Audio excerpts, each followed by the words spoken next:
நாம் சிந்திக்கக்கூடிய ஒரு தலைப்பு அறநெறி என்ற உணர்வை பற்றியது. இந்த தலைப்பு ஏற்கனவே நாம் பலமுறை கேட்டு இருக்கிறோம்.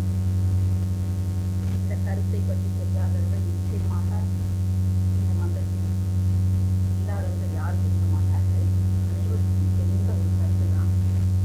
இருப்பினும் ஒவ்வொரு நாளும் ஒரு தலைப்பை பற்றி நாம் பொழுது இன்று தலைப்பை பற்றி ஒரு வாய்ப்பு கிடைக்கிறது.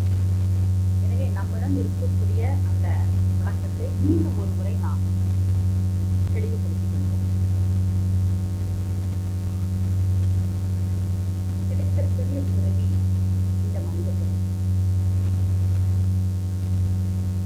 அப்படி பிறந்திருக்கிற இந்த மனித பிறவி நோக்கம் என்று கொண்டிருக்கிறது. அந்த நோக்கம் என்னவென்று நாம் அனைவருக்கும் நன்றாக தெரியும். இருப்பினும் ஒரு சில வார்த்தைகள் மூலம் அதை மீண்டும் நாம் ஞாபகப்படுத்துகிறோம். இந்த மனித பிறவி நோக்கம் என்ன என்று பார்த்தால், இறைநிலையை உணர்ந்து கொண்டு அந்த இறைநிலையோடு இணைவது என்பதுதான் இந்த மனித பிறவி. அப்படி நாம் இந்த பிறவியின் நோக்கத்தை தெரியாமல் வாழ்ந்து கொண்டிருக்கும் காலத்திலே நம்முடைய வாழ்க்கையில் ஒரு அமைதி என்பது கிடையாது, மகிழ்ச்சி என்பது கிடையாது, நிம்மதி என்பது கிடையாது. கற்றல்களும் குழப்பங்களும் மன நிம்மதி இல்லாத ஒரு சூழ்நிலையிலே மட்டும்தான் நாம் சந்தித்துக் கொண்டிருக்கிறோம். எந்த செயலை செய்தாலும் நமக்கு ஒரு நிம்மதி என்பது ஒரு கிடையாது. அப்படி நிம்மதி இல்லாத காலங்களிலே நம் மனது பலவித மார்க்கத்திலே அலைந்து கொண்டிருக்கும். எந்த பக்கம் வேணா இந்த மனம் போயிட்டு, ஏன்னா அதுக்கு மனதுக்கு வந்து ஒரு அமைதின்றதே இருக்கிறது. அப்ப யார் எது சொன்னாலும் அந்த மனசு சரி இங்க வாங்க, இந்த கோயிலுக்கு வாங்க, இந்த அம்மனை கும்பிட்டீங்கன்னா தெரியாது, சரி அப்படியா போய் பார்க்கலாம் அப்படின்னு போறோம். கொஞ்ச நேரம் அவங்க சொல்லப்படி செய்யறோம். அந்த ஒரு அமைதின்றது அந்த இடத்துல இருக்கும் போது மட்டும்தான் இருக்கு. அப்புறம் அங்கிருந்து வந்த உடனே மீண்டும் நம்மளுடைய பிரச்சனைகளை நம்ம தெரியும். அப்புறம் இன்னொருத்தர் கூப்பிடுறாங்க. இப்படி பல இடத்துல எங்க போனாலும் அந்த தேடல் என்ற ஒரு உணர்வு நம் மனதுக்குள் இருந்து கொண்டே இருக்கிறது. அப்படி ஒரு உணர்வு நமக்கு இருக்கிறது என்பதே நமக்கு தெரியாது. அதுதான் முக்கியமான ஒரு பாயிண்ட். என்னன்னு பாத்தீங்கன்னா, அந்த தேடல் உணர்வு இருக்கிறது என்பது நமக்கு தெரியாது. அது எதை தேடுதுன்றது நமக்கு தெரியாது. அதை எதை தேடுதுன்றது தெரியாதால்தான் நம்ம மனது தெரியும். இதை கொஞ்சம் ஆழமா சிந்திச்சு பாத்தீங்கன்னா இதனுடைய விளக்கம் நல்லா. அப்போ இந்த தேடல்ன்றது என்னன்னு பாத்தீங்கன்னா, எப்படி ஒரு மேட்டிலிருந்து ஒரு தண்ணி பள்ளத்தை நோக்கி ஓடி வருகிறதோ அதே போன்று இறைநிலையிலிருந்து வந்திருக்கக்கூடிய நீர் நம்மிடத்துல இருக்கிறது. மீண்டும் அதை நோக்கி போகக்கூடிய ஒரு செயல்களை செய்தால்தான் நம்முடைய வாழ்க்கையிலே நமக்கு மன நிம்மதியும் அமையும். அப்ப நோக்கம் என்னன்னு தெரியுது. அந்த நோக்கத்திற்கு தகுந்தாற் போன்று நம்முடைய செயல்முறைகளை மாற்றி அமைத்துக் கொண்டு நாம் வாழும்போது நம்முடைய வாழ்க்கையிலே மகிழ்ச்சியும் அமைதியும் பேரின்பமும் நிலைக்கிறது.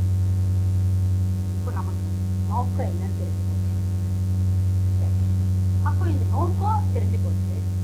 அப்ப இதற்கு உண்டான வழிமுறைகள் என்ன, வாழும் முறை என்ன, இதெல்லாம் நமக்கு யாரும் தெரிவிக்கிறீங்க அப்படின்னு நம்ம கொடுத்துருக்கோம். இதை பொதுவா இந்த ஒரு கருத்தை வந்து சுவாமிஜி அவர்கள் தெளிவா நமக்கு கொடுத்திருக்கிறாங்க. இறை வழிபாடு, அற உணர்வு. இப்போ நம்ம சிந்திக்கக்கூடிய ஒரு தலைப்பு என்னன்னு பாத்தீங்கன்னா அறவேலை. அப்ப இறை வழிபாடு, இறை உணர்வு அப்படின்னு என்னன்னு பாத்தீங்கன்னா, அது சும்மா ஒரு சின்ன விளக்கத்தின் மூலமா அதை அந்த இறைவனை பற்றி அறிந்து கொள்வதற்கு, புரிந்து கொள்வதற்கு, அவனை பற்றி தெளிவு பெறுவதற்கும், அந்த நிலையை ஒட்டி நாம் வாழக்கூடிய செயல்கள் அத்தனையும் இறை வழிபாடு. சுருக்கமா ஒரே விஷயம். அப்ப அதை பற்றி நம்ம நல்லா தெரிஞ்சுக்கிட்டோம். நம்மளுடைய வாழ்க்கை லட்சியம் நம்ம தெரிஞ்சுக்கிட்டு இறைவனை பற்றி நாம உணர்ந்து கொள்றோம், தெரிஞ்சு கொள்றோம், எல்லாம். அப்படி இருந்ததுன்னா நாம வாழ்ற வாழ்க்கையில எத்தகைய முறையிலே நாம வாழலாம் அப்படின்னு ஒரு கேள்வி நமக்கு.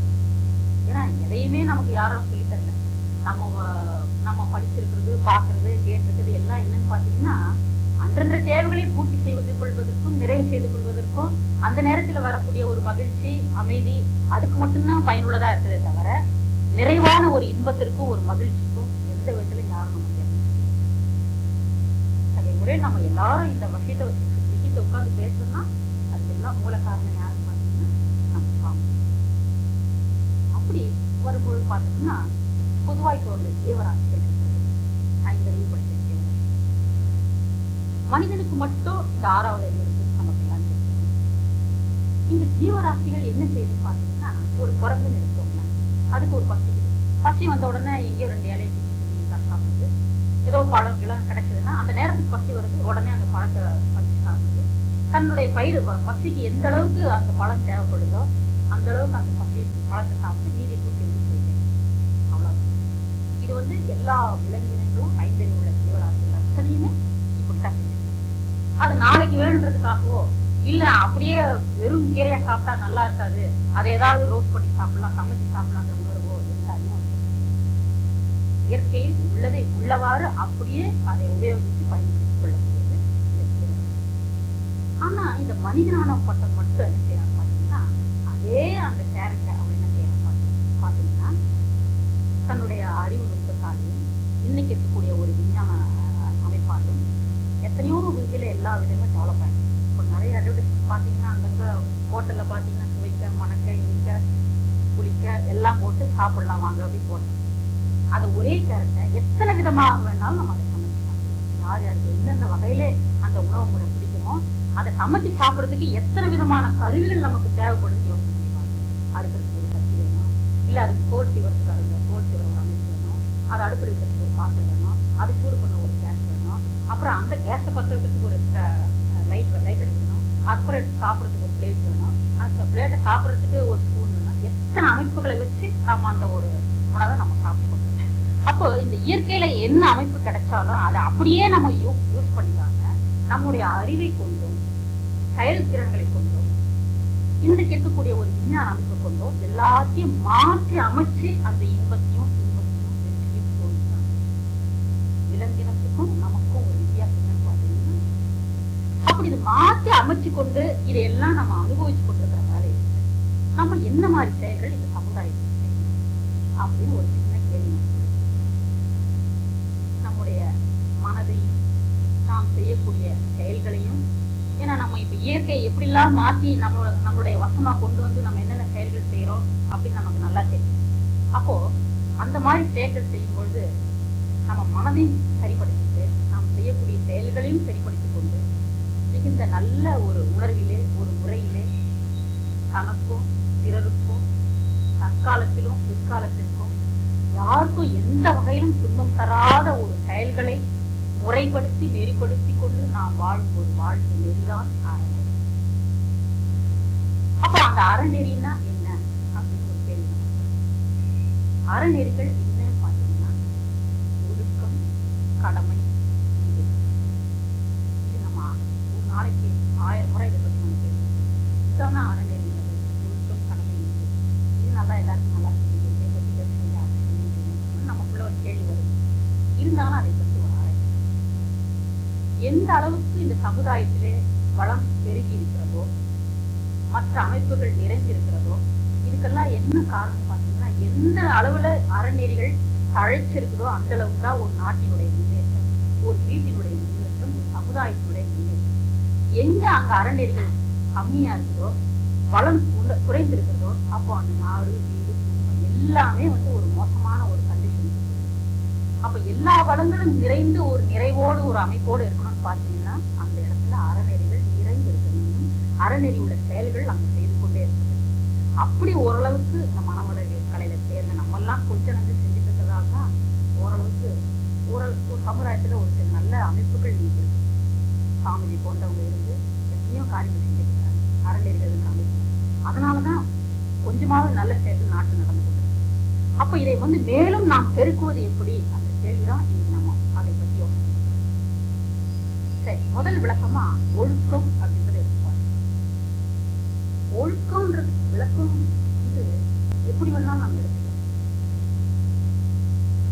ஒருத்தர் ஒழுக்கம்ன்றது ஒரு கருத்து ஒருத்தர் சொல்றாங்கன்னாக்கா, பொதுவா எந்த ஒரு செயலா இருந்தாலும் சரி, நிகழ்ச்சியா இருந்தாலும் சரி, எந்த அமைப்பா இருந்தாலும் சரி, ஒருத்தர் ஒரு கருத்தை சொல்றாங்கன்னா அவங்க அந்த கருத்தை எந்த மனநிலையில இருந்து, எந்த அறிவின் பகுதியில இருந்து சொல்றாங்களோ அந்த கருத்தை நம்ம கேட்கணும்னா அவங்க எந்த மனநிலையில இருந்து சொல்றாங்களோ அந்த மனநிலைக்கு நாம் உயர்ந்தால்தான் அவர்கள் என்ன கருத்தை சொல்றாங்களோ அந்த கருத்து நமக்கு நல்லா இருக்கும். பாருங்க, ஒரு உதாரணத்துக்கு கையில அவன் காக்கா ஓட்ட மாட்டாங்க அப்படின்னு ஒருத்தர் அதுக்கு என்ன விளக்கம் சொல்றாங்கன்னா, சரி கையில போய் எப்படிங்க காக்கா ஓட்டுறது, சாப்பிடும்போது எப்படி கையை கழுவிட்டு அப்புறம் அந்த காக்காயை ஓட்டினாங்க, அசிங்கம் இல்லைங்களா கையில காக்கா ஓட்டு. அவர் அறிவு எந்த நிலையில இருக்குதோ அதுக்கு தகுந்த மாதிரி அவர் அதுக்கு விளக்கம் கொடுக்குறாரு. நம்ம எப்படி அதை விளக்கமா எடுத்துப்போம், சாப்பிடும்போது டக்குன்னு இப்படி காக்காய் உட்கார்ந்து இப்படி தள்ளிப்போம் அப்படின்னா கையில இருக்கிற 4 சாதம் வேஸ்டா போயிடும்ன்றதுனால கையில காக்கா ஓட்டாதுன்ற அந்த கருத்தை வச்சு அவங்க. இப்ப இந்த ஒரே கருத்து எப்படி பல விதமா மாறி போகுதுன்னா, சொல்றவங்க இடத்துல எந்த தவறுகளும் கிடையாது. ஆனா கேட்கிறவங்க எந்த மனநிலையில இருந்து அந்த கருத்துக்களை கேட்கிறாங்களோ அதுக்கு தகுந்த மாதிரி அமைப்புகள் எல்லாமே மாறி. அதே போலதான் இன்னைக்கு ஒழுக்கன்றதுக்கு விளக்கம் என்னன்னு பாத்தீங்கன்னா, நம்ம எல்லாம் என்ன நினைக்கிறோம், இங்க பாருங்க, காலையில 6 மணிக்கு ஒழுங்கா அந்த ஒழுக்கத்துக்கு என்ன அமைப்பு தெரியாது. ஒழுங்கா ஆராய்ச்சினா நீ ஒழுங்கா 5 மணி ஆச்சுன்னா சாப்பாடு கட்டி வச்சுக்கிற, ஒரு சாதம் ஒழுக்கக்கூடாது, ஒழுங்கா சாப்பிட்டு 5 மணி ஆச்சுன்னா ஒழுங்கா வீடு வச்சு, 6 மணி ஆச்சுன்னா ஒழுங்கா எல்லாத்துக்கும் ஒரு நாளைக்கு 1000 ஒழுங்குன்னு சொல்லணும். ஆனா அந்த ஒழுக்கத்துக்கு என்ன அர்த்தம் நமக்கு தெரியும். குறைஞ்சபட்சம் எல்லாருமே பிராக்டிக்கல் லைஃப்ல ஒழுக்கம் என்ற வார்த்தையை 1000 முறை சொல்லணும். ஆனா அந்த ஒழுக்கத்துக்கு என்ன விளக்கம் சாமி சொல்றாங்க பாத்தீங்கன்னா, எந்த செயலை செஞ்சாலும் ஒரு விளைவு. நல்ல செயலை செஞ்சா நமக்கு நல்ல விளைவு, தீமை செயலை செஞ்சா நமக்கு தீமை விளைவு. அப்படி எந்த செயலை செஞ்சாலும் விளைவுகள் நமக்கு வந்து கொண்டேதான். அப்ப எந்த மாதிரி செயல்களை நம்ம செலக்ட் பண்ணி செய்யணும்ன்றது நம்முடைய ஆழ்ந்து யோசிக்கத்தக்கக்கூடிய ஒரு அமைப்பு. இப்போ எண்ணம், சொல், செயல் இவை மூன்றாவது தனக்கோ பிறருக்கோ தற்காலத்திற்கோ பிற்காலத்திற்கோ உடல் உணர்ச்சிக்கோ அறிவிற்கோ எந்த வகையிலும் துன்பம் தராமல் நாம் செய்யக்கூடிய செயல்கள் அத்தனையும் ஒழுக்கமான செயல்கள், ஒழுங்கான செயல்கள். அதுதான் ஒழுக்கம். இது இப்படி சொல்லிட்டோம்னா அத ஒரு சிலருக்கு புரியும், ஒரு சிலருக்கு. அதனால இதை பற்றி ஒரு சில உதாரணங்கள் வச்சு இதை நம்ம கொஞ்சம் ஆராய்ச்சி. முதல்ல நம்ம என்ன சொல்லி பார்த்தோம்னா, எண்ணம், சொல், செயல்.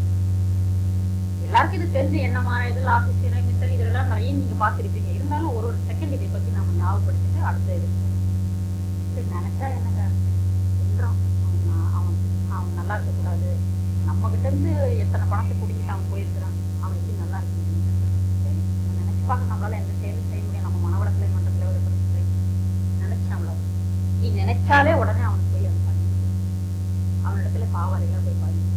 அப்போ நினைச்சாலே அது நம்ம அது ஒழுங்கான செயல்களா கிடையாது. அப்போ எண்ணம், சொல், நினைச்சோம், சொல்லவும் சொல்லிட்டோம், அப்புறம் நாளைக்கு அந்த செயல்கள் மாறும்போது என்ன செயலாவும் செஞ்சு செய்யறோம். அப்ப இந்த 3 வகையிலையும் எந்த விதமான செயல்கள் ஒருத்தருக்கு துன்பம் தரக்கூடிய வகையில நாம் செஞ்சோம்னா அது அத்தனையும் ஒழுங்கற்ற செயல்கள். துன்பம் தரத்தக்க வகையிலே நாம் செய்யக்கூடிய செயல்கள் ஒழுங்கற்ற செயல்கள். துன்பம் வராமல் துன்பமே வரத்தக்க வகையில் நாம் செய்யக்கூடிய செயல்கள் ஒழுங்கான செயல்கள். சரி, தனக்கோ பிறருக்கோ தற்காலத்திற்கோ பிற்காலத்திற்கோ அது என்ன தனக்குன்னு போது நம்மளை எண்ணத்துக்கு நம்ம நம்ம மோசம் செஞ்சுக்கணும், நம்ம எப்படி நமக்கு எடுத்துக்கொள்ளலாம், நமக்கு ஏதாவது நம்ம ஒரு மோசம் செஞ்சுக்கணும், அது எதுக்கு தனக்கோ அப்படின்னு சாமி சொல்றாங்க அப்படின்னு ஒரு கேள்வி நம்ம சொல்லலாம். தனக்கோ அப்படின் போது நிறைய உதாரணங்கள் உங்களுக்கு தெரியும், இருந்தாலும் இந்த உதாரணத்தை நம்ம பார்க்கணும். இப்ப இன்னைக்கு மனிதனா உருவம் நாம வாழ்ந்து கொண்டிருக்கோம். இந்த மனித உருவம் எதுக்கு படைச்சிருக்கிறாங்க இறைவன் பார்த்தீங்கன்னா, நமக்குள்ள 6வது அறிவாக இறைவன் செயல்பட்டு கொண்டிருக்கிறான் உயிராக. இந்த உயிர் எதுக்கு இருக்குது, இந்த உடலுக்குள்ளாக இருக்குது. எப்படி ஒரு கோயிலுக்குள்ள அந்த ஒரு மூலவரோ ஒரு உற்சவரம் வச்சு அந்த காலத்தை சுத்தி ஒரு கோயிலை வச்சு நம்ம கும்பிட்டு இருக்கோம், அதே போன்ற இந்த உயிர் உயிர்வடைவதற்கும் அதில் உள்ள பதிவுகளை போட்டு மீண்டும் தன்னிடத்திலே வர வேண்டும் என்பதற்காக அந்த உயிருக்கு ஒரு கோயில் போன்ற ஒரு அமைப்பு தான் இந்த உடம்பு. அப்போ அந்த உடம்பை எப்படி பேணி பாதுகாக்கணும், அந்த இறைநிலையை ஒட்டி நாம் எந்தெந்த வகையில் வாழ வேண்டுமோ, நாம் எத்தகைய செயல்கள் செய்ய வேண்டுமோ, அந்த செயல்களுக்கு தகுந்தாற் போன்றுதான் உடம்பில் இருக்கக்கூடிய அத்தனை உறுப்புகளும் நமக்கு உருவாக்கப்படும். அந்த தாயுடைய வயிற்றில் கட்டும் பொழுதே இறைநிலையை அடைய வேண்டும் என்பது நோக்கம். அந்த நோக்கத்திற்கு என்னென்ன வகையில் இந்த உடம்பு நமக்கு தேவைப்படுகிறதோ அத்தனை வகையிலும் இந்த உடம்பு கட்டப்பட்டிருக்கு. அப்போ இந்த உடம்பு இந்த அமைப்பில் அழகா கட்டப்பட்டு நம்ம என்ன செய்யணும்? இந்த கையுடைய அமைப்பு ஏதாவது ஒன்று நம்மளால உருவாக்க முடியல, வசத்தை உருவாக்க முடியல. இந்த கண்ணுக்கு இணையா வச்சுட்டாங்க உருவத்தில் அந்த விதியை நம்மளால உருவாக்க முடியல, இந்த நகத்தை நம்மளால உருவாக்க முடியல. ஆனா இதேமல் ஆர்டிபிஷியலா எல்லாமே செய்யலாம். பட் இதற்கு மாதிரி இருக்கிறாங்க எல்லாத்தையுமே மிக்ஸ் வச்சிடலாம். அத்தகைய முறையில இந்த உருவத்தை அழகாக வடிவமைத்து நமக்கு கொடுத்து கொண்டிருக்கிறார். ஆனா எந்த அளவுல அதுக்கு நம்ம நல்லது செய்யறோம்னு யோசனை பண்ணி பாருங்க. ரொம்ப அதிகமான ஒரு உதாரணத்தை போவாங்க. தினமும் நம்ம வாழ்க்கையில் நடக்கக்கூடிய ஒரு சின்ன உதாரணத்தை எடுத்துக்கலாம். ஒரு மிக்சி இருக்கு, கடையில போய் 1000 ரூபாய் கொடுத்து ஒரு மிக்சி வாங்க. அந்த மிக்சியில நிறைய இன்ஸ்ட்ரக்ஷன்லாம் போட்டுக்கலாம். இந்த பட்டன் நிற்கிறதுங்க, இந்த மிக்சி இருக்குதுங்க, மோர் அடிக்கிறதுக்கு போடுங்க, அரைக்கணும்னா இந்த பிளேடு போடுங்க, எடுக்கணும்னா அந்த பிளேடு போடுங்க, 1008 ரெஸ்ட்ரிக்ஷன் போட்டு அவ்வளோ ரூல்ஸ் வச்சு அந்த புக்கை நம்ம சேல் பண்ணுறோம். அதை வாங்கிட்டு வந்து 1000 ரூபா தான் அதோடைய விலை. உடனடியே வாங்கி டக்கு டக்குன்னு ஒரு சுற்றி தடவி ஒரு பிளக்கு தடவி எதோ ஒன்று போட்டு அரைச்சிடுவோங்களா? நிச்சயமா செய்ய மாட்டேன். ஏன்னா 1000 ரூபா கொடுத்து அதை வாங்கி வந்துருக்கிறோம், இது அதை யூஸ் பண்ணாங்க. என்ன நாங்கள் போட்டுருக்கான்னு பார்க்கலாம். அந்த ரூல்ஸை படிச்சுட்டு அந்த ரூல்ஸ் பிரகாரம் அந்த மிக்சி ஆப்ரேட் பண்ணுறோம். அத்தனை பண்ணாலும் அது கெட்டு போது, அது அடுத்த சமாளிச்சாங்க. ஒரு 1500 ரூபா கொடுத்து வாங்கி கொண்டு வரக்கூடிய ஒரு மிக்சிக்கு ஒரு ஃபார்ம்லேட் கொடுத்து அதுல ரெஸ்ட்ரிக்ஷனை வச்சு அதை ஃபாலோ பண்ணி அந்த மிக்சியை நம்ம மெயின்டைன் பண்ணணும். அப்படி இருக்கும் பொழுது இந்த உடலுக்குள்ள இருக்கக்கூடிய இந்த உயிர் பாதுகாப்பா நம்ம வச்சிருக்கணும்னா, இந்த உடலை எந்த அளவுக்கு நம்ம சேஃப்டியா வச்சிருந்தோம்னா அப்பதானே நம்மளுடைய செயல்கள்லாம் செய்ய முடியும். சுவர் இருந்தாதான் சித்திரம் எழுத முடியும்னு ஒரு பழமொழி இருக்கு. இப்ப இந்த உடம்பு அழிஞ்ச பிறகு இந்த உடம்புக்கு நம்ம தேவையான முறையில நம்ம பாதுகாக்கப்படலைன்னா நம்ம என்ன செய்ய முடியும்? நம்மளுடைய நோக்கம் எப்படி பூர்த்தியாகும்? ஒண்ணுமில்ல, டெய்லி நம்மளுடைய காலையில நம்ம அன்றாட வாழ்க்கைக்கு நமக்கு ஒரு எளிமையான ஒரு உணவு 2 டம்ளர் 2 இட்லி இருந்தா போதும். தினமும் அந்த சுவை அதிகமா இருக்குது அப்படின்னு என்ன செய்யறதுன்னா ஒரு 4 இட்லி நம்ம சாப்பிட்டோம். தினமும் எப்படி அந்த மிக்சியில 2 தேங்காய்க்கு மேல போட 2 அரை ஈட்டுக்கு மேல போடக்கூடாதுங்க, மேலே போட்டு அரைக்காது அப்படிங்கிறாங்க. அப்போ அது தகுந்த மாதிரி நம்ம போட்டு அரைக்கணும். ஆனா இந்த குடலை டெய்லி நமக்கு அரைச்சி 2 இட்லி தான் அரைச்சி பழகும். இன்னைக்கு சுவைய மனமும் அதிகமா இருக்கிறதுக்காக நீ 4 இட்லி அதை போட்டு அரைச்சி, அப்போ அதோடைய தன்மை என்ன? அந்த குடலுடைய தன்மை என்ன? இழுக்கிற சக்தி அதிகமாகுதுங்களா? ஜீவகாந்தம் அதிக செலவாகுதுங்களா? அப்போ அது நமக்கு ஜீரணம் பண்ணக்கூடிய சக்தி கிடையாது. அந்த ஆக்சுவலா அதுல இருந்து என்ன சக்தி நம்ம உடம்புக்கு போகணுமோ அந்த சக்தி போறது கிடையாது. புளிப்பு தன்மையா மாறி நம்முடைய ரத்தத்துல கலக்கிறது. அப்போ மீண்டும் அது உடம்புக்கு அதிக தொந்தரவு கொடுத்து வாந்தி வருதுன்னு வச்சுக்கோங்க. ஒரு சின்ன ஒரு இட்லி அதிகமா சாப்பிட்டா கூட வாந்தி எடுக்கும். அது அந்த கடை எடுக்கும்போது இந்த குடல்ல இருந்து இந்த தொண்டையில வந்து வாயில வந்து உடனடியே ஒரு எத்தனை விதத்துல இந்த உடம்புக்கு உபாதைகள் ஏற்படுவோம். இது அத்தனை யாருடைய செயல்? அதிகமா சாப்பிடுறது காரணமாக அனுபவிக்கிறது. அப்ப அந்த ஒரு ட்ரிப் அந்த வாங்கி எடுத்தோம்னா இவ்வளவு எனர்ஜி வேஸ்ட் ஆகுது. அந்த சக்தியை மீண்டும் நாம் பெறுவதற்கு சாப்பிடுவோம். ஒரு இலக்கால் சாப்பிடுறது, இந்த ட்ரிப் ஏற்றிக்கலாம், அதே அத்தனை பண்ணி செய்யணும். இது நமக்கு தேவை. அத்தனை பண்ணாலும் மீண்டும் அந்த அனுபவங்களை நாம் என்ன செய்கிறோம்? வாழ்க்கையில் நாம் செய்து கொண்டிருக்கக்கூடிய மிகப்பெரிய தவறு என்னன்னு பாத்தீங்கன்னா, அனுபவங்களை அலட்சியப்படும். எல்லா அனுபவம் நமக்கு இருக்குது, ஆனா அதை அலட்சியப்படும். அதனால மீண்டும் மீண்டும் நம்முடைய வாழ்க்கையில துன்பங்கள் ஏற்பட்டு இருக்கு. அப்ப இந்த உடம்பு அப்படின்னு பாத்தீங்கன்னா, இந்த வயிறுன்னு ஒரு பகுதியை எடுத்து இப்ப நம்ம அந்த விளக்கம் பார்ப்போம். அப்ப யோசனை பண்ணி பாருங்க, தனக்குன்னு போது அப்ப அது நம்ம செஞ்சிருக்கக்கூடிய செயல் ஒழுங்கான செயல்களா? ஒழுங்கற்ற செயல். அது யாருடைய உடம்பு? இறைவனுடைய. எதற்காக படைக்கப்பட்டிருக்கிறது? அதுக்குள்ள இருக்கக்கூடிய உயிர் தன்னுடைய பாவப்பதிவுகளை போக்கிக் கொண்டு இறைநிலை அடைய வேண்டும். அதற்காக இந்த உடல் இருக்கிறது. அப்ப அந்த உடல் நன்றாக வச்சிருந்தாங்கன்னா அதுக்குள்ள இருக்கக்கூடிய உயிர் நம்மை அடைய முடியும். அப்ப அந்த உயிருக்கு இறைவனுக்கு செய்யக்கூடிய ஒரு மாபெரும் யோகம் அல்லவா நாம் செய்யக்கூடிய சின்ன உதாரணம்.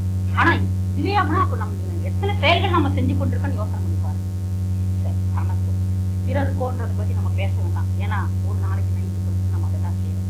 அதை விட்டுருவோம். அப்படியே பேசி போனா நிறைய டைம் தற்காலத்திற்கோ பிற்காலத்திற்கோ, அதாவது இன்னைக்கு செஞ்சாலும் சரி நாளைக்கு செஞ்சாலும் சரி, நம்ம ஒழுங்கான செயல்னா ஒழுங்கான செயல் தான், ஒழுங்கில்லாத செயல்னா ஒழுங்கில்லாத செயல்.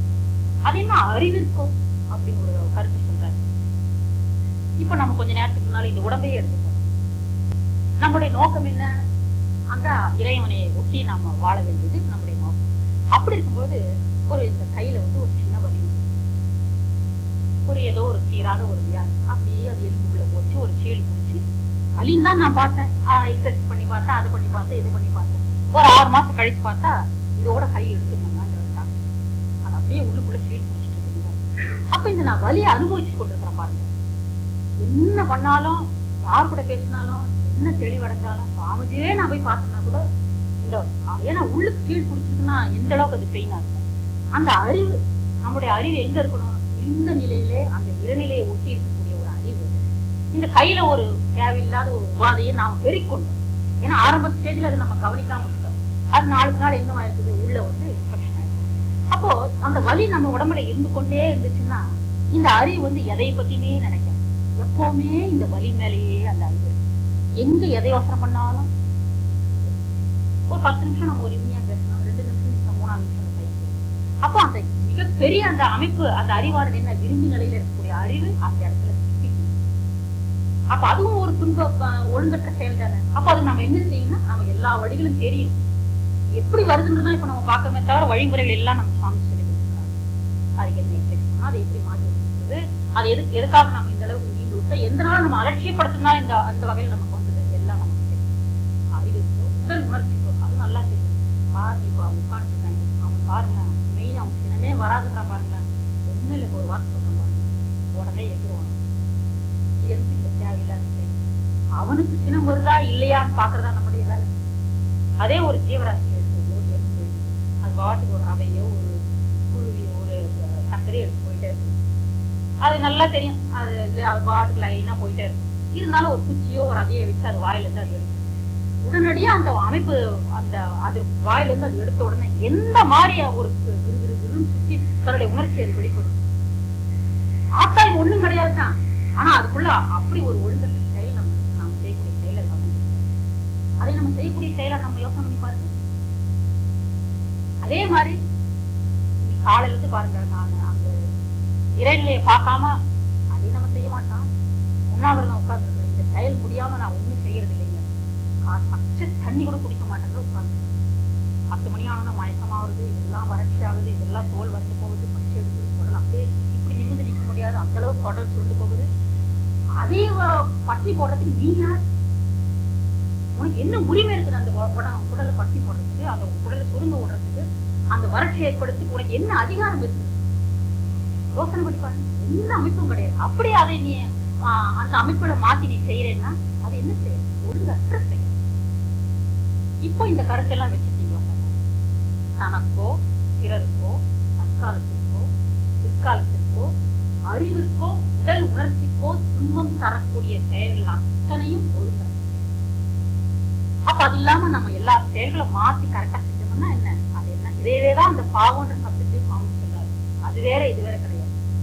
எண்ணம் சொல் செயல் மூன்றால் தனக்கோ பிறருக்கோ தற்காலத்திற்கோ பிற்காலத்திற்கோ அறிவுக்கோ உடல் உணர்ச்சிக்கோ துன்பம் தரக்கூடிய செயல்கள் அத்தனையும் பாவ செயல்கள், ஒழுங்கற்ற செயல்கள்.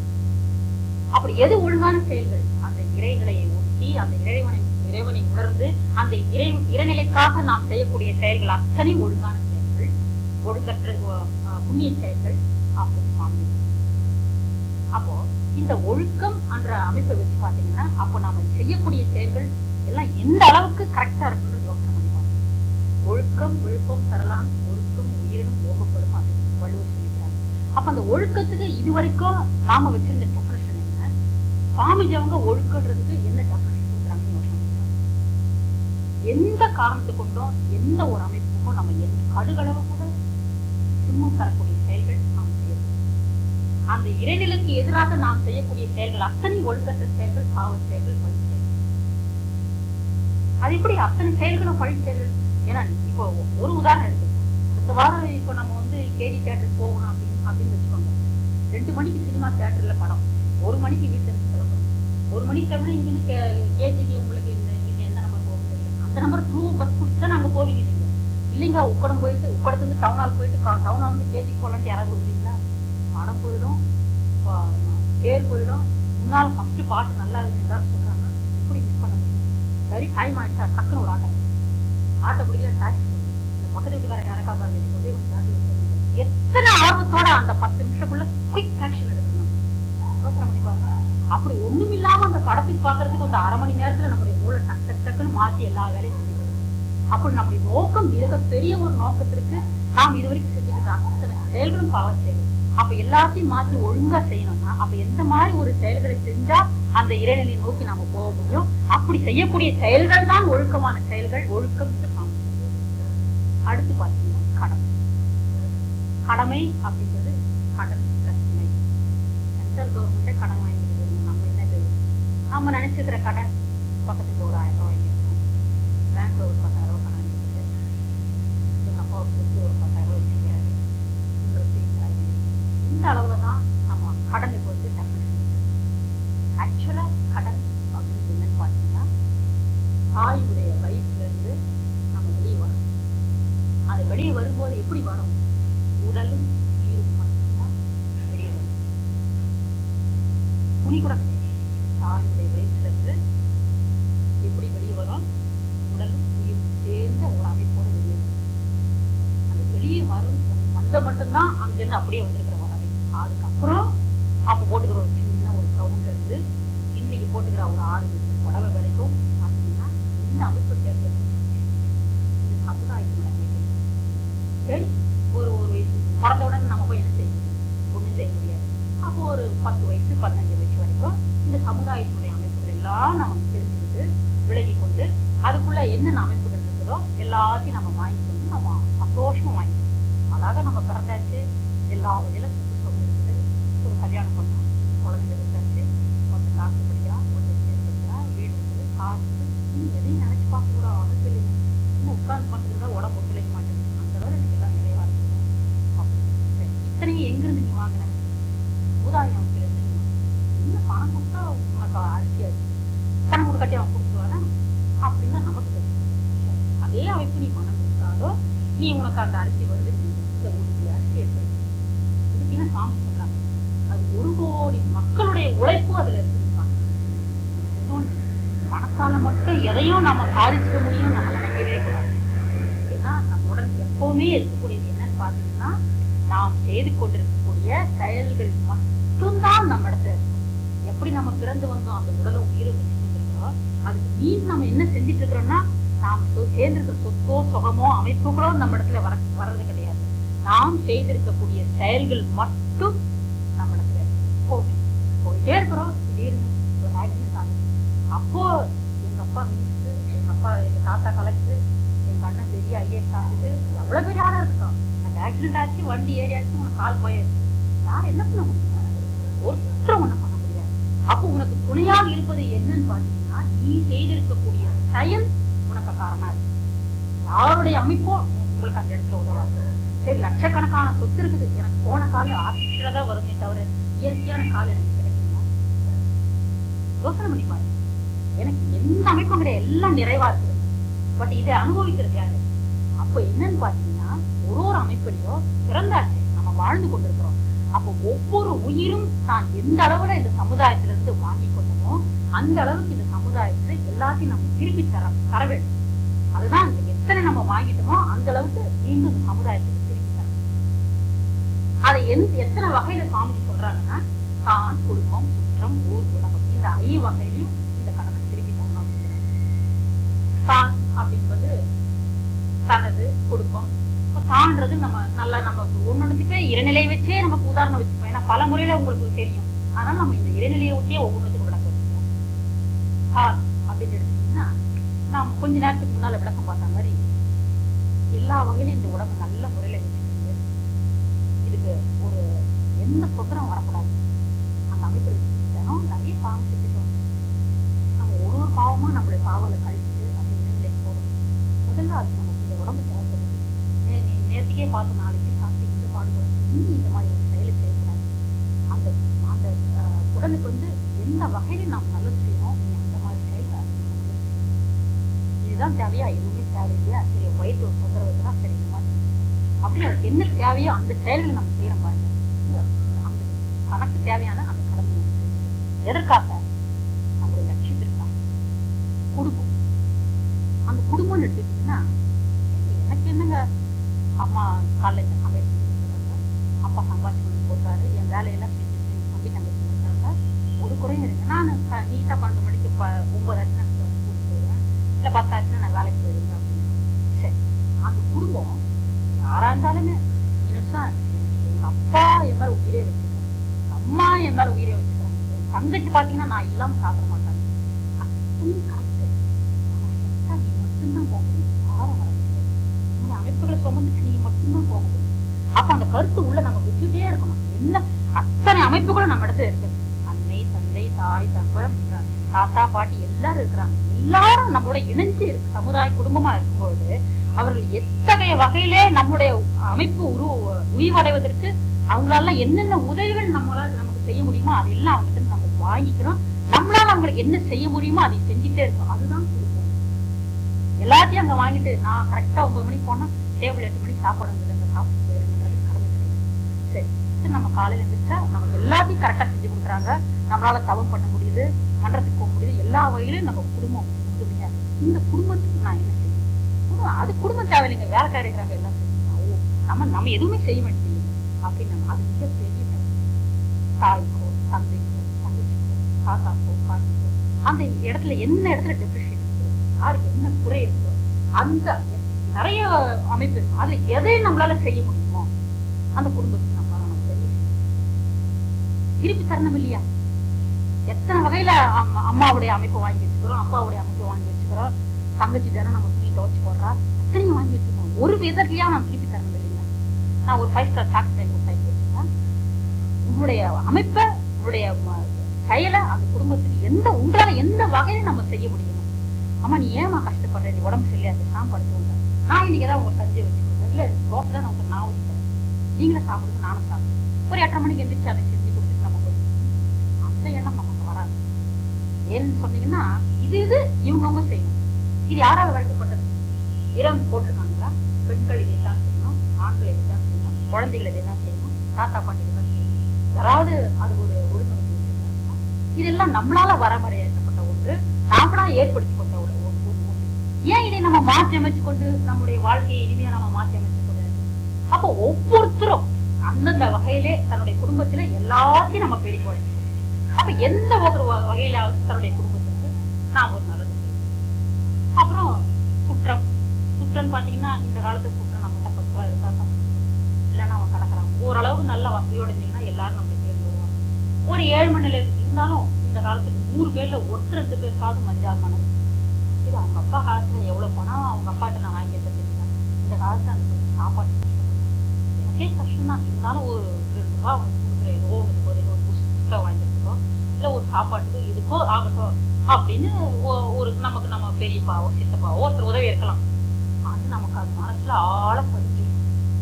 அப்ப அந்த சுற்றம் என்ற முறையில யார் யார் நமக்கு எந்தெந்த வகையில நமக்கு இது அத்தனையும் நம்மால் என்ன யாருக்கு செய்ய முடியுமோ அதை திருப்பி செய்யறதுதான் நான் சொல்றேன். ஊர் நாளைக்கு நீ ஒரு எம்எல்ஏ வரலாம், எம்பியா வரலாம், ஒரு கலெக்டரா வரலாம், எப்படி வேணாலும் வரலாம். அப்ப இந்த சமுதாயத்துல இருந்து, இந்த ஊர்ல இருந்து, இந்த ஸ்கூல்ல, இந்த அமைப்புகள்ல இருந்து என்னென்னத்தை நீங்க வாங்கி அனுபவிச்சு நீங்க வாழ்க்கையில முன்னுக்கு வளர்ந்துருக்கீங்களோ அது அத்தனையும் நீங்க உங்களால எப்படி முடியுமோ அந்த வகையில் நம்ம எங்க உலக அமைப்புக்கு போக போறோம் நினைச்சு பாக்கணும். நாளைக்கு நான் அமெரிக்கால ஜனாதிபதியாக போக போறோம், உலக அமைதி ஒண்ணு செய்வேன். உலக அமைதின்ற பேர்ல சாமி ஒரு 10 கொடுத்துட்டாரு, வார்த்தைகள் கொடுத்துட்டாரு. அந்த 10 வார்த்தையில 4 பேருக்கு சொல்லிட்டு போனீங்கன்னா போதும். நிச்சயமா அந்த உலக அமைதினா இதான்றது நிறைய பேருக்கு தெரியாது. அதை நம்ம 10 பேர் சொன்னாலே நம்ம உலக அமைதிக்கு செய்யக்கூடிய மாபெரும் ஒரு செயல். அந்த ஒரு செயலை நம்ம செஞ்சுப்போம். பெரிய அளவில் நம்ம செய்ய வேண்டிய அவசியம் இல்லை. அந்த ஒரு நமக்கே ஒண்ணு தெரியாது. உலகம் இருந்து சாமி என்ன சொல்லிருக்காரு, உலக அமைதிக்கு ஏதோ வழி சொல்றாரு. நம்ம பேசுற பிராக்டிஸ் வேற. பட் அந்த அதிகாரப்பூர்வமாக அந்த இதுல ஒப்பிக்கிறதுக்கு ஒரு புக்கிய போட்டுக்கிறாங்க. அதை பத்தி நமக்கு ஏதாவது தெரியுமா? ஒண்ணும் தெரியாது. உலக அமைதிக்கு சாமி பேசுறாருங்க, வழி வச்சிருக்காரு, அவ்வளவுதான் தெரியும். அப்ப அந்த கருத்துக்களை நாம் தெரிஞ்சுக்கொண்டு அதை 4 பேர்த்து சொன்னாலே உலக அமைதிக்கு நாம் செய்யக்கூடிய ஒரு செயல். அப்போ இந்த கடமை இந்த வகையில எல்லாத்துலேருந்து நம்ம வாங்கிட்டு வந்துருக்கிறோம். எந்தெந்த வகையில யார் யாருக்கு எப்படி கொடுக்க முடியும் அத்தனை வகையில நாம் நம்மளால முயன்ற அளவு இந்த சமுதாயத்துக்கு நம்ம பணி செய்யணும். அப்படி எதுவுமே நம்ம செய்யறேன்னு வச்சுக்கோங்க, இன்னைக்கு 30-35 வயசு வரைக்கும் எல்லாத்தையும் நான் வாழ்ந்துட்டு எனக்கு எல்லா நிறைவுல இருக்கு, நான் நிறைவோட இருந்துட்டேன்னா அப்படியே ஒவ்வொருத்தர் இருந்தோம்னா எப்படி சமுதாயம் வளர்க்கணும், எப்படி இந்த சமுதாயத்துல இருக்கிற குறைகள் தீரும், வறுமை போகும், யோசனை பண்ணி பாருங்க. மற்றவங்க எப்படி இருக்கிறாங்களோ நமக்கு அதை பத்தி அவசியம் இல்லை. நாம நம்முடைய செயல்ல கரெக்டாகவும் ஒழுங்காகவும் இனிமேல் நாம செஞ்சுக்கிறதுக்கு நாம முயற்சி. இறுதியா பாத்தீங்கன்னா சாமிஜி கொடுத்திருக்கிற அத்தனை உரைகளிலே உயர்ந்த ஒரு கருத்து ஈகை அப்படின்னு எடுத்துட்டீங்கன்னா அது ஒரு பெரிய ஒரு மன நிறைவு ஒண்ணு, ஒரு சந்தோஷம் ஒண்ணு, ஒரு மகிழ்ச்சி ஒண்ணு. இன்னும் இவ்வளவு ஒரு விளக்கம். பிறருக்கு கொடுத்து வாழ்வதுதான் வாழ்க்கை. பிறருக்கு ஒரு பொருளை கொடுக்கணும். அப்ப அந்த பொருள் கொடுக்கும் மூலமாக அந்த உயிர் ரொம்ப சந்தோஷப்படும். அப்ப அந்த சந்தோஷம் படும் பொழுது பரவாயில்ல நம்ம கொடுத்தோம், அந்த பையனுக்கு போட்டுக்கிறதுக்கே ட்ரெஸ் இல்லை, மட்டும் நிறைய ட்ரெஸ் எடுத்து போட்டு அப்ப துணி இல்லாம அவன் கஷ்டமா இருக்கும்போது அந்த ஒரு ட்ரெஸ்ஸை வாங்கி போட்டுக்கிற பாருங்க. அப்ப அவன் மனம் ரொம்ப மகிழ்ச்சியா இருக்கும். அப்ப அவன் போட்டுட்டு அவன் சந்தோஷம் இருக்கிறான் பாருங்க, அதைய பார்த்து நம்ம மகிழ்ச்சி இவ்வளவு சந்தோஷப்படும் பாருங்க. அந்த ஒரு மகிழ்ச்சி தான் எப்பவுமே நிறைஞ்சிருக்கும், நிலைச்சிருக்கும். 10 வருஷம் கழிச்சு நினைச்சு பாத்தீங்கன்னா எத்தனையோ நான் தானம் தர்மம் பண்ணிக்கிறேங்க. ஏன் ஒரு 35 வயசுல ஒரு பையனுக்கு ஒண்ணு இல்லாதவன் நிறைய ட்ரெஸ் ஒரு ட்ரெஸ் கொடுத்தான், அவனுக்கு போட்டு ஒரு சந்தோஷப்பட்டான் பாருங்க. அவன் மகிழ்ச்சி முகத்துல இருந்த ஒரு மகிழ்ச்சி என் வாழ்க்கையில இன்னைக்கு கூட நினைச்சு பார்க்க அந்த அளவுக்கு அந்த சந்தோஷம் மகிழ்ச்சி அவன் முகத்துல.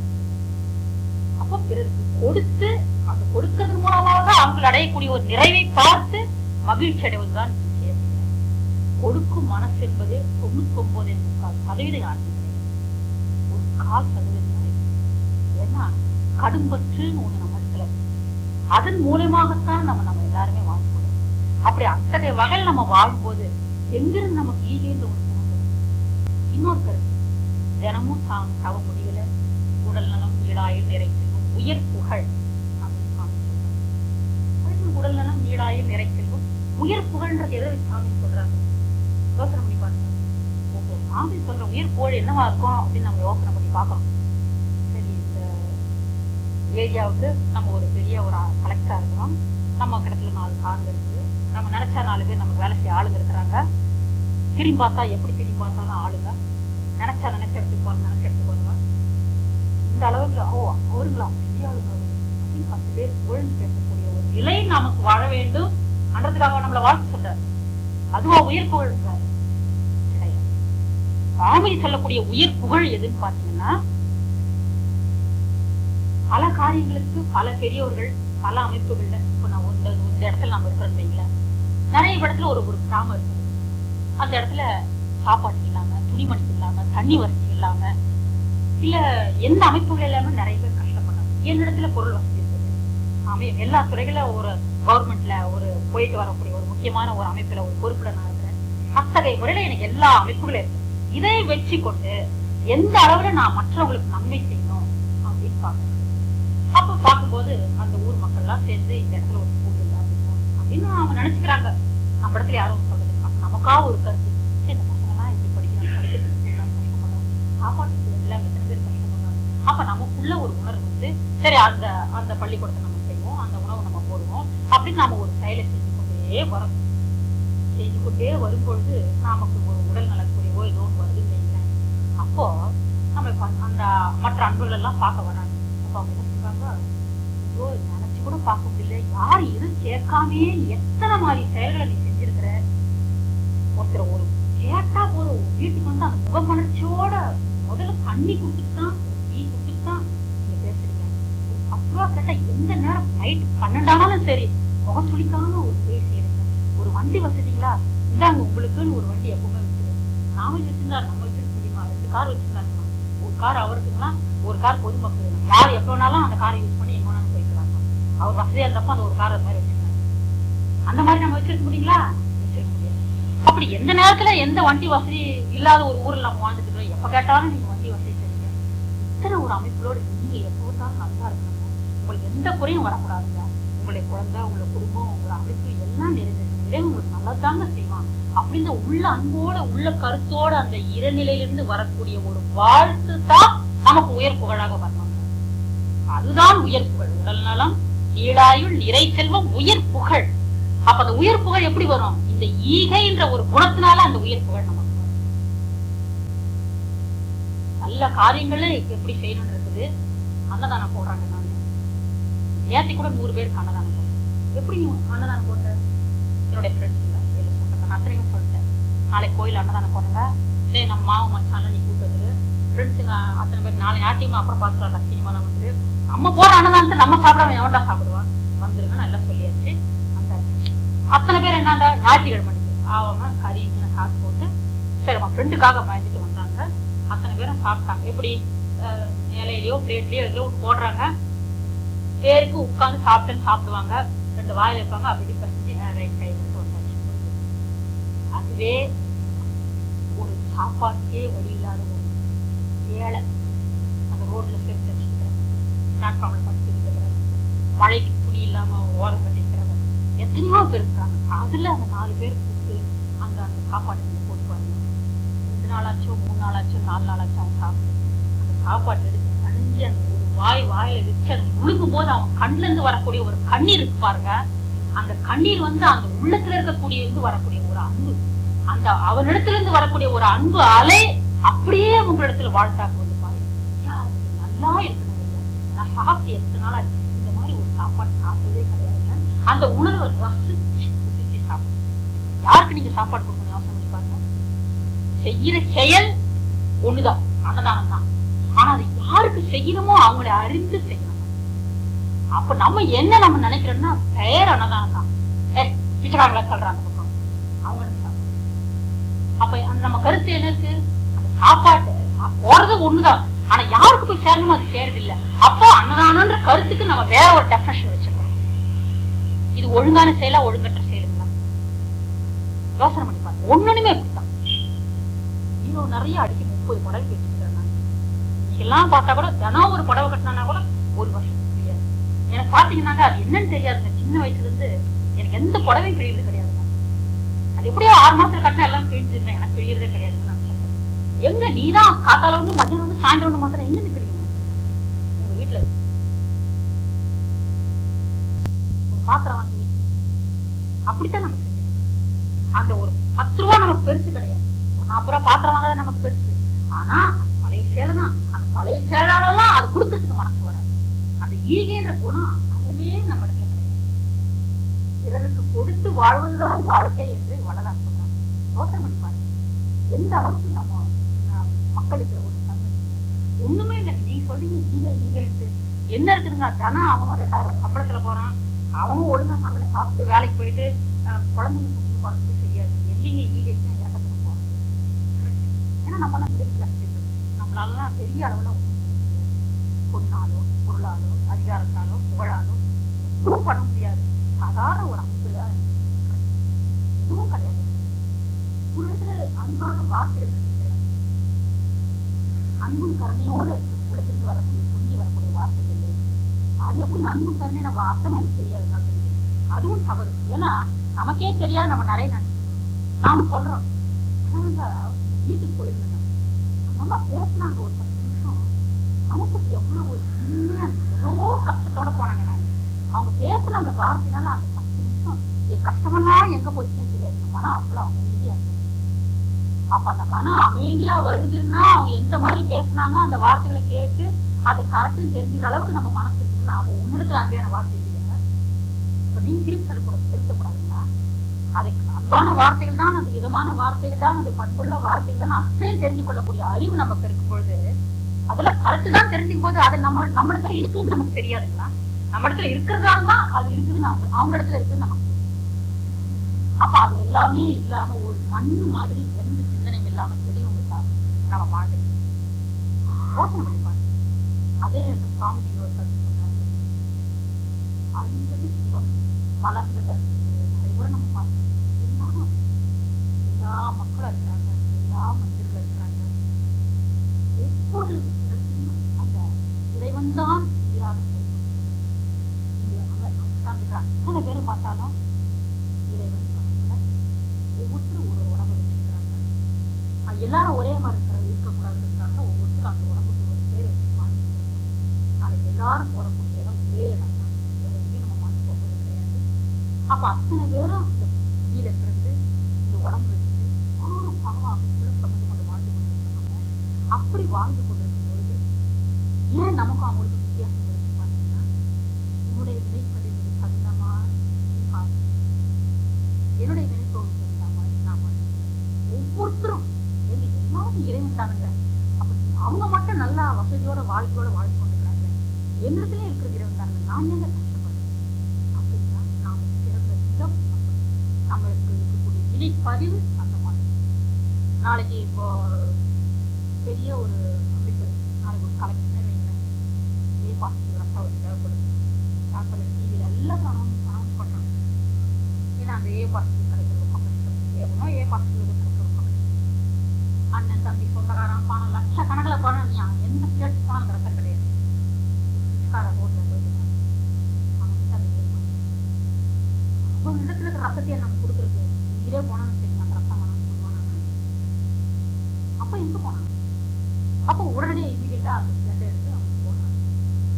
அப்ப ஏன்னா அந்த பாவு தன்னுடைய நிலை நல்லா உயர்ந்திருக்கும் பொழுது, மதிப்போட இருக்கும் பொழுது, தான் ஒரு கௌரவமாகவும் ஆணவமாகவும் ஒரு இதுவாகவும் தன்னுடைய எல்லாமே மாறி வரும்போது தான் எதையை ஏற்றுக்கொள்ளக்கூடிய ஒரு மனநிலை வரும்போது, ஏன் அந்த மனநிலையோட முதலே நம்ம வாழும்போது நம்ம ஒரு அமைதியான ஒரு வாழ்க்கையை நம்மளால ஏன் வாழ முடியாது? யோசனை பண்ணி பாருங்க.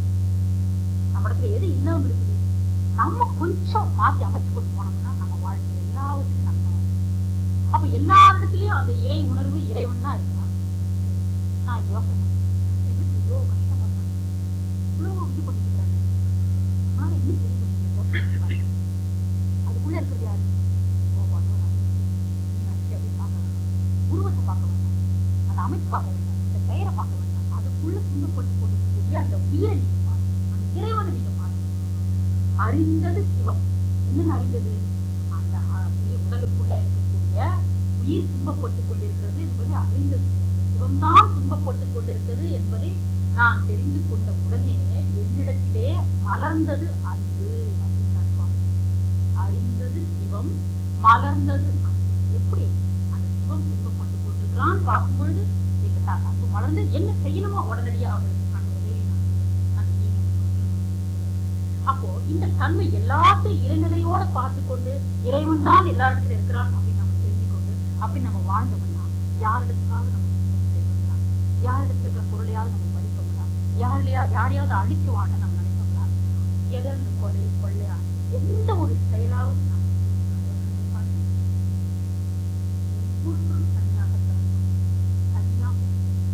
யாரை யாரும் என்னதான் ஒரு உயிர் உயிர் கலப்பு என்று நேரிட்டாலும் அந்த ஆன்மா விட்டு உடலை பிரிஞ்ச உடனே அந்த உயிர் கலப்போட இருந்த அந்த உயிர்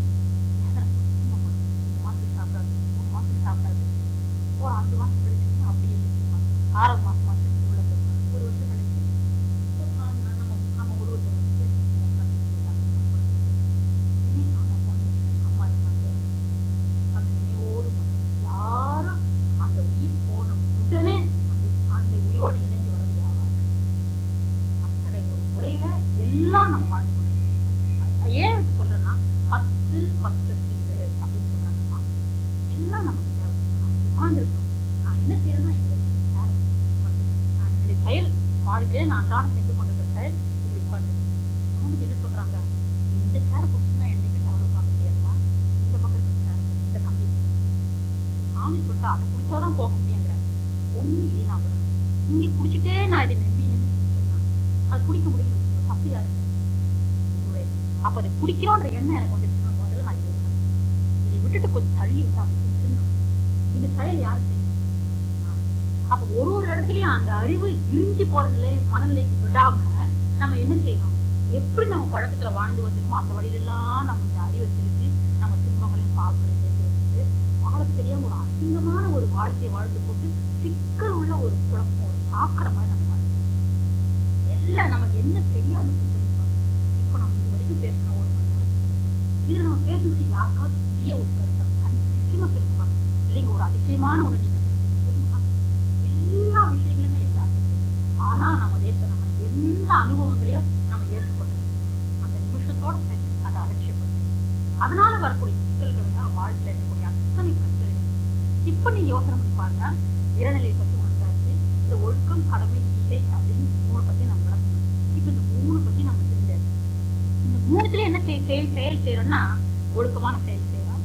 கடமைன்ற வகையில எல்லா வகையிலும் நம்ம நல்ல செயல்களை தான் எல்லாருக்கும் செஞ்சுருக்கோம். ஈகைன்ற முறையிலும் எந்த தவறுகளும் கிடையாது, பிறருக்கு கொடுத்து வாழ்ந்து கொண்டுதான் இருக்கும். எல்லா செயல்களுமே கரெக்டா நம்ம செஞ்சுட்டு இருந்தோம்னா ஒரே ஒரு வார்த்தை வந்து அடிக்கடி நம்ம இடத்துல எதிர்பார்த்தல் ஒன்றுதான் மனுஷன் அப்படியே அழிக்கிறது. ஏதாவதுன்னா நமக்கு தேவை ரொம்ப அந்யோன்யமா ஒருத்தர் பழகுது. நல்ல யோசனை பண்ணி பார்த்தா ஒரு சிக்கல வாழ்க்கையில மனுஷனுக்கு எப்படி வருதுன்னா எதிர்பார்த்தல்ன்ற ஒண்ணு நம்ம இருக்கக்கூடாது. அதை பத்தி டெபினேஷன் நமக்கு தேவையில்லை, அதோடைய மைய கருத்தை மட்டும் நம்ம பார்க்கணும். இப்போ ஒரு நண்பர்கள் 2 பேரும் ரொம்ப அந்யோன்யமா பக்கத்து விட்டாரா பழகுது. எனக்கு ஒரு அவசரமான ஒரு சூழலை அவங்க கேட்கறேன். அவங்க இது வரைக்கும் எனக்கு 1000 நண்பர்கள் செஞ்சிருப்பாங்க. அவசரமா ஒரு ஆனா அந்த அம்மா எனக்கு இல்லை தெரிஞ்சிருந்தா யாருக்கிட்டயா தெரிஞ்சவங்க அவங்க வாங்கி தர மாட்டாங்களான்னு அப்படி ஒரு எதிர்பார்த்து அந்த பணத்தை எதிர்பார்த்து எனக்கு தேவை வந்து உடனடியாக அனுப்புறேன். நான் யாரை நம்பிருக்கிறேன்? பக்கத்து வீட்டுக்காரன். பக்கத்து வீட்டுக்காரம்மா நம்புறது எப்படி காரணம்னா அம்மா யாருக்கையாவது வாங்கி தர மாட்டாங்களா அப்படின்னு. சரி அந்த அம்மா எப்படியோ ஒரு சந்தர்ப்ப சூழ்நிலையால கொடுக்க முடியாத ஒரு சூழ்நிலை. அப்ப நம்ம இந்த பணம் நம்பி நான் கேட்டேன் இல்லைங்களா, எப்படி தெரியுதோ என்னுடைய சுச்சுவேஷன் என்ன நல்லா தெரியும். அவங்க நினைச்சிருந்தாங்கன்னா நிச்சயமா வாங்கி கொடுத்துருக்கலாம் அவங்ககிட்ட. ஆனா அவங்க செயல் செய்யல. எவ்வளவு பெரிய பெரிய ஒரு மோசடியான ஒரு செயல் நீ செஞ்சிருக்கக்கூடிய செயல். கேட்டதும் அவங்ககிட்ட கொடுக்க முடியலன்றது அப்புறம். ஆனா அவங்க மேல நீங்க சுமத்துற பழி எந்த மாதிரி ஒரு பழி இருப்பாங்க. அப்ப இது எதனால அந்த மேல அந்த பழி சொல்லி அந்த ஒரு வெறுப்புத்தன்மை எப்படி வருது? இது வரைக்கும் அந்த உறவுன்ற ஒரு அமைப்பு கண்ணாடி பார்த்த கூட வேணும். நல்ல இந்த அழகா இந்த வீடு கட்டிடுறது வேற இந்த பவுண்டேஷன் ஏதாவது ஒரு குறைஞ்சுன்னா வேற ஒரு என்ன பண்ணாலும் அந்த விரிசல மாட்டோம்.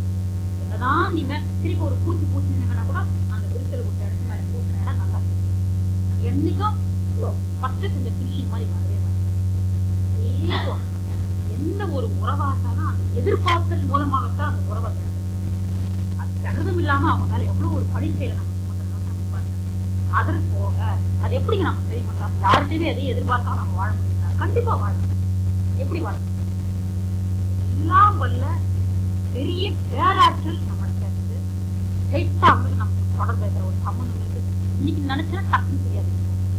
இன்னைக்கு நினைச்ச நம்ம செய்திட்டு பழக்கம் இது வரைக்கும் இருந்த பழக்கம் இன்னைக்கு நீ நினைச்சு பாரு டக்குன்னு தெரியாது. நம்மளால போக அந்த இடத்துல போய் என்ன உனக்கு தேவையோ அதையும் இந்த துன்பம் யாரால் ஏற்பட்டு எங்களுக்கு செயலால் ஏற்பட்டது. இந்த துன்பத்தை தப்புன்னு நான் உணர்ந்து கொண்டேன். அவரே என்று தெரிந்து கொள்ளும் பொழுதே அந்த இடத்துல நமக்கு நான் உணர்ந்து கொண்டேன். எனக்கு இந்த கவலையில இருந்தோ இந்த துன்பத்தில இருந்தோ இந்த பிரச்சனையில இருந்தோ எனக்கு உடனடியாக இந்த விடுதலை செய்வேன். ஸ்ட்ரெயிட்டா நீ அப்ளிகேஷன் போடுனால உனக்கு என்ன தேவையோ யார் மூலமாவது அந்த இறைவன் இப்படி இதை இந்த 1000 ரூபாய் வேணுன்றத நேரா எனக்கு ஒரு பிரச்சனை இருக்கு, இந்த பிரச்சனை தீர்க்கணும் தவத்தின் மூலமாக நீ அந்த இறைவனிடத்துல நீங்க வாழ்த்து அந்த இறைவனே அதே அந்த பக்கத்து வீட்டுக்காரங்க மனசுல வச்சு சொல்லவும் முடியாம நம்ம தேவை ரொம்ப கஷ்டப்படுறாங்க. எப்படியாவது நம்ம வாங்கி தரலாம் அந்த உணர்வு முழுவதாக அவங்களுக்கு வந்து என்ன செய்யறாங்க எல்லாத்தையும். அப்போ அக்கம் பக்கம் எதிர்பார்த்து வாழ்றதை விட நீ நேரடியாக தவத்தின் மூலமா தொடர்பு கொண்டு அந்த இறைநிலையோடு தொடர்பு கொண்டு என்ன வேணுமோ நீ வாங்கி பெற்றுக் கொள்ளலாமா? அப்போ இனிமேல் நாம் வந்து எதிர்பார்த்தல் ஒன்று பாரு. அப்படிலாம் பேச ரொம்ப நேரம் எதிர்பார்த்தல் ஒன்று நம்ம இருக்கணும். ஏன்னா நம்ம பிறந்தாச்சு, வாழ்ந்து கொண்டிருக்கோம். இந்த உடலாலையும் உழைப்பாலையும் நம்முடைய அதிகாரத்தாலையும் பொருளாலையும் செல்வாக்காலையும் என்ன நம்மால் இந்த உதவி மக்களுக்கு செய்ய முடியுமோ முடிந்த அளவு செய்து மன நிறைவோடு வாழ வேண்டும் என்பதுதான். இவ்வளவு பெரிய ஒரு தத்துவ மொழியில் விளக்க முடியும் எல்லாத்தையும் நம்ம பேசிக்கிறோம்னா இதுக்கெல்லாம் மூல காரணம் ஆன்மீகம் அப்படின்னு காதுல நம்ம வார்த்தை ஓடுனா கூட எத்தனையோ பிறகுகளில் நாம் புண்ணியம் எல்லாராலையும் வந்து ஆன்மீக சபையில உட்கார முடியாது, பேச முடியாது, பேசுற வார்த்தையில கேட்க முடியாது, இன்னும் அதுக்கு கூட பூர்வீகத்துல புண்ணியம் அந்த புண்ணியம் பண்ணியிருந்ததுனால நாம் வாழ்றது இந்த சாமியுடைய தத்துவங்களை அவருடைய பிறந்தநாள் விழாவில் எத்தனை அதாவது வாழும் முறை என்ன தெரிஞ்சுக்கொண்டு வாழ்க்கையை நாம் எப்படி மாற்றி அமைத்துக் கொள்வது எல்லா வழிமுறைகளும் தெரிஞ்சு கொண்டு எல்லாத்துக்கும் வழி எல்லாரும் சொல்லி தருவாங்க. ஆனா ஈவடைவதற்கு வழி மட்டும் ஆசிப்பாங்க. எல்லாத்தையும் வாங்கி விட்டாரு. நம்முடைய திருப்பி செய்யக்கூடிய செயலை நான் நன்றி இல்லாத என்ன நன்றி உணர்வு நமக்கு இருக்கு? எல்லாம் கேட்டாச்சு, தெரிஞ்சாச்சு. எல்லாம் சாமியுடைய சத்தம் அத்தனை எனக்கு நேற்று போட்ட வீடியோ கூட வாங்கி அவர் திருப்பி செலுத்தக்கூடிய நன்றி ஒரு காணிக்கைன்ட்டு பாருங்க. மாசம் 1ஆம் தேதி ஆச்சுன்னா எல்லாரும் 1 ரூபா பண்ணியாச்சு. வருஷம் 1 ஆச்சுன்னா 1000 ரூபாய். என் பிறநாள் வந்துன்னா எல்லாரும் 1 ரூபா வண்டியில போட்டு இந்த மாதிரி ஏதாவது யோசனை பண்ணிப்பாங்க. எதுக்காக நம்மளுக்கு நான் இருக்கிறேன் ஒன்றும் கிடையாது. 87வது வயசுல சொல்லி தெரிய வேண்டிய அவசியம் கிடையாது. எல்லாருக்கும் பேசுறது மட்டும்தான் அன்னைக்கு போய் தர அதே மாதிரி அந்த வார்த்தைகள் மற்ற அமைப்புகள் அத்தனையும் அவருக்கு மாறி ஏன்னா வயதினுடைய காரணம். இங்க இருந்து டவுனால் போயிட்டு வந்தா 2 நாளைக்கு வரைக்கும் எடுப்பாங்க. ஆனா போங்க பஸ்ல ஏறி போயிட்டு வரதுக்குள்ள போயிடுங்க. பஸ்ஸே இறக்கணும். அந்த அளவுக்கு ஒரு இடத்துக்கு போயிட்டு வரணும் ஒரு டயர்ட். இந்த வயதிலையும் விமானங்கள் பயணம் இந்த உடல்ல கடைசி சொத்து தன்னால் என்ன உதவி செய்ய முடியுமோ, என்ன நன்மை மக்களுக்கு செய்ய முடியும், நான் என்ன விலகி கொண்டோமோ அந்த கருத்தை நாம மக்களுக்கு அது தெரிவிக்கணும், சொல்லி கொடுத்துருக்கோம். எதை வெளிச்சிட்டோம்னா என்னைக்காவது பெருசாகும். இன்னொரு கருத்து சொல்றேன், அந்த குருவை விட நான் உயர்ந்தவன். என்ன நீங்க சொல்றீங்க அப்படின்னு பாத்தீங்கன்னா, ஏன் அப்படி சொல்றீங்கன்னா சுவாமிகளே எடுத்து அவருடைய அனுபவத்துல முடியாதீர்த்து அவரை தெளிவுபடுத்தி பயிற்சியில தெரிவித்து எல்லாத்தையும் எழுதுபடுத்தி ஒழுங்குபடுத்தி இதை செஞ்சா நல்லா இருக்கும், அதை செஞ்சா நல்லா இருக்கும், தற்சோதனை எல்லாத்தையும் அவர் கரெக்ட் பண்ணி சரி பண்ணி எல்லாம் சுயமா அவருடைய அமைப்புகள் எல்லாம் அத்தனையும் அவர் தெரிஞ்சு கொண்டு புரிஞ்சு கொண்டு ஸ்ட்ரைட்டா நமக்கு 10 வயசுல அவர் அவ்வளோ கஷ்டப்பட்டு சம்பாதிச்சு சொத்தை உடனடியே நம்ம வாங்கிட்டு போயிருக்கோம்.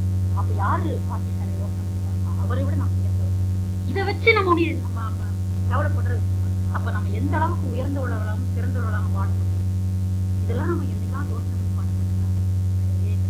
நீங்க 84 வருஷம் கொண்டாடுறீங்க, அடுத்த வருஷம் 88வது பிறந்தநாள் விட, இந்த வருஷம் சாப்பாட முடிச்சுன்னா அடுத்த வருஷம் வேணா மாநிலத்தில் வசதினா ஏதாவது ஏற்பாடு பண்ணலாங்க. இந்த மாதிரி பிளான் நம்ம போட்டு என்ன நல்லா ஒண்ணுல ஒரு கல்யாணத்துக்கு போகணும். போயிட்டு எப்படி நம்ம சும்மா வருது போய் சாப்பாடு சாப்பிடுறது தெரிஞ்சவனும் தெரியாதவன் ஃப்ரெண்டு கூட்டிட்டு போயிட்டான். எல்லாரும் 10 ரூபா முடியும் அசல் உள்ள படைக்கிறோம். ஒருத்தர் செஞ்சாங்கன்னா 10 ரூபா கொடுத்தா 11 ரூபாய் 100 ரூபா கொடுத்தா 100 ரூபாய். எங்க போனாலும் ஏதாவது திருப்பி தெரிவிக்கிறோம். அப்படின்னு அவ்வளவு ஒரு விஷயத்தோடைய வாழ்க்கையை மாற்றமைச்சு கூட வழியை நம்ம கட்டி வச்சிருக்கிறாங்க. அவருக்கு செய்யக்கூடிய காணிக்கை என்ன, ஒரு நன்றி என்ன, எந்த உணர்வோட நம்ம வாழ்றோம் ஒன்றும் கிடையாது.